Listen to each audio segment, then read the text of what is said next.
Hello hello నమస్తే అండి.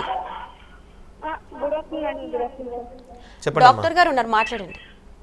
Sir. మా బాబు అంటే కడుపులో ఉన్నప్పుడు టికాకన్ స్కాన్ చేస్తారు కదా సార్. అవునమ్మా. అప్పుడు left side kidney small size ఉందని చెప్పారు. ఏమని సార్ మా చెప్పారమ్మా? లెఫ్ట్ సైడ్ కిడ్నీ గైనకాలజిస్ట్ అన్నారు అంటే ఇంకా పీరియడ్ ఉంది కదా, ఎదిగే కొద్ది పెరిగే ఛాన్సెస్ ఉంటాయని చెప్పారు. ఇప్పుడు వాడికి 4 years, అంటే ఎప్పుడు స్కాన్ చేయించినా వాడి ఏజ్ తగ్గ ఉండాల్సిన సైజ్ లేదు సార్. లెఫ్ట్ సైడ్ కిడ్నీ చిన్నగా ఉందా అమ్మా? చిన్నగా ఉంది సార్. ఓకే అమ్మా. సో చాలామందికి ఇలా జరుగుతూ ఉంటుందమ్మా. కొంతమందికి ఇప్పుడు మనం ఇప్పుడు ఇంతకుముందు స్కాన్స్ చేయట్లేదు కాబట్టి మనకు బయటపడట్లేదు, కానీ ఇప్పుడు మనం రెగ్యులర్గా యాంటీనేటల్ స్కాన్స్ అంటే కడుపుతో ఉన్నప్పుడు స్కాన్స్ చేస్తున్నాం కాబట్టి కిడ్నీ డిసీజ్ని కొంచెం తొందరగా పికప్ చేసుకోగలుగుతున్నాము. సో జనరల్లీ ఒక కిడ్నీతో పుట్టి ఒక కిడ్నీతో బతికే వాళ్ళు చాలామంది ఉంటారు. సో ఈ కండిషన్ని మనం రీనల్ ఏజెన్సీస్ అంటాము. అంటే ఒక సైడ్ కిడ్నీ సరిగ్గా ఫామ్ అవ్వలేదని అర్థం అనమాట. సో దీనికి మీరు స్పెసిఫిక్గా మందులు ఏం వాడాల్సిన అవసరం లేదు. బాబుకి healthy diet, unnecessary junk food పెట్టకుండా ఉండడము, హెల్తీ లైఫ్ స్టైల్స్ పాటించడము, ఇయర్లీ కానీ వన్స్ ఇన్ 2-3 years కానీ కిడ్నీ ఫంక్షన్స్ చెక్ చేసుకుంటే సరిపోతుంది. ఒకవేళ మరీ చిన్నగా ఉంటే కనుక దాని ఫంక్షనాలిటీ ఎంత ఉందో తెలుసుకోవడం కూడా కొన్ని స్కాన్స్ ఉంటాయి, DTPA స్కాన్స్ అంటాము. అవి చేస్తే కనుక కిడ్నీ ఫంక్షనాలిటీ ఎంత ఉంది, అంటే చిన్నగా ఉంది ఫంక్షన్ కూడా చేయట్లేదు అంటే కనుక దానికి మనం చేయగలిగిన మందులు ఉండవు అమ్మా వీటికి. అంటే కిడ్నీ సైజ్ పెంచడానికి కానీ కిడ్నీని తిరిగి మనం ఫంక్షనాలిటీ పెంచడానికి కానీ మందులు ఉండవు. ఒక కిడ్నీ ఇంకో కిడ్నీని జాగ్రత్తగా చూసుకోవడమే ఈ కండిషన్లో. ఓకే సార్, కాల్ డిస్కనెక్ట్ అయింది.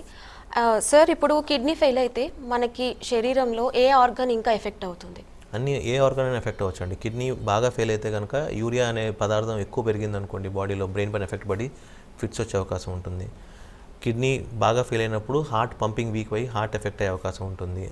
కిడ్నీ బాగా వీక్ అయినప్పుడు లివర్ పైన ఎఫెక్ట్ పడే అవకాశం ఉంటుంది. సో బాడీలో ఉన్న అన్ని ఆర్గన్స్ ఇంటర్ కనెక్టెడ్ ఉంటాయి, ఇండివిజువల్ ఫంక్షనాలిటీ ఉండదన్నమాట. సో హార్ట్ ఎఫెక్ట్ అయినప్పుడు కిడ్నీ ఎఫెక్ట్ అవ్వచ్చు, అట్లా చాలా. సో ఇట్స్ మల్టిపుల్ కనెక్షన్స్ ఉంటాయి. సో కిడ్నీ పేషెంట్స్ జనరల్లీ మనం డయాబెటిక్ పేషెంట్స్లో కిడ్నీ ప్రాబ్లము హార్ట్ ప్రాబ్లం కలిపి చూస్తూ ఉంటాం కదా. సో ఇవన్నీ ఇంటర్ కనెక్టెడ్ ఉంటాయి, ఒక సిస్టమే ఎఫెక్ట్ అవుతుందని చెప్పలేము. Okay sir. అయితే ఇప్పుడు సెల్ఫ్గా మెడిసిన్స్ తీసుకునే వాళ్ళు ఉంటారు. అది అంటే గూగుల్లో చూడడమో లేకపోతే ఎవరైనా చెప్తే ఇలాగా సజెస్ట్ చేస్తే తీసుకోవడమో అలాంటివి చేస్తూ ఉంటారు. సో అది ఎంతవరకు వర్కౌట్ అంటారు మీరే చెప్పండి.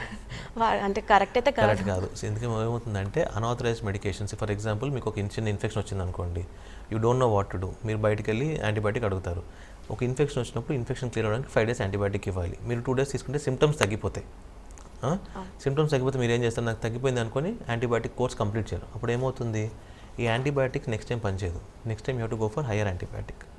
అట్లా సెల్ఫ్ మెడికేషన్ వల్ల ఏమవుతుందంటే incomplete treatment and short treatments తీసుకోవడం వల్ల ప్రాబ్లం తగ్గకపోగా తగ్గినట్టు తగ్గి మళ్ళీ పెద్ద ప్రాబ్లంగా వెనక్కి వస్తుంది అనమాట. సో ఇలాంటివి చేయకూడదు.